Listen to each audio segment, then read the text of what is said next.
இந்தியாவின் பீகார் மாநிலத்தில் மக்களவை தேர்தல் பிரசாரத்தில் ஈடுபட்டுக் கொண்டிருந்த ராகுல் காந்தியின் மேடை சரிந்து விழுந்திருக்கிறது என்றாலும் கூட அவருக்கும் ஏனையவர்களுக்கும் இந்த சம்பவத்தில் காயங்கள் எதுவும் ஏற்படவில்லை என்று தெரிவிக்கப்படுகிறது. இது தொடர்பான காணொலி தற்போது அதிகமாக பகிரப்பட்டு வருகிறது. குறைந்த உயரத்தில் அமைக்கப்பட்டிருந்த இந்த மேடை பிரசாரத்தை முடித்துவிட்டு ராகுல் காந்தியும் ஏனையோரும் புறப்படும் நேரம் சரிந்து விழுந்திருக்கிறது.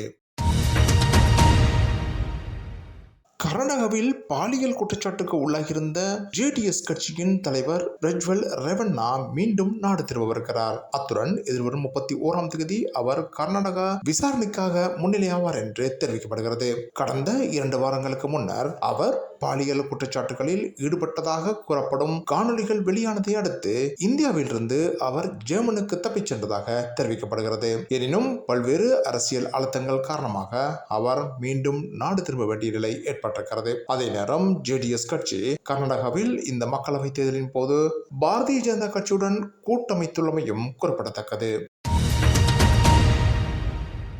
கர்நாடகாவில் முன்னாள் முதலமைச்சர் எடியூரப்பா மீது பாலியல் குற்றச்சாட்டுகளை சுமத்தியுள்ள 17 வயதான சிறுமியின் தாயார் இன்று மரணமானதாக தெரிவிக்கப்படுகிறது. குறித்த 17 வயது சிறுமியை எடியூரப்பா பாலியல் தொந்தரவுக்கு உட்படுத்தினார் என்று குற்றம் சுமத்தி சிறுமியும் அவரின் தாயாரும் ஏற்கனவே காவல்துறையில் முறைப்பாடுகளை செய்திருந்தனர். எனினும் எடியூரப்பா அதனை மறுத்திருந்தார். இந்த நிலையில் இன்று குறித்த சிறுமியின் தாயார் தனியார் மருத்துவமனை ஒன்றில் நுரையீரல் புற்றுநோய் காரணமாக மரணமானதாக தெரிவிக்கப்படுகிறது.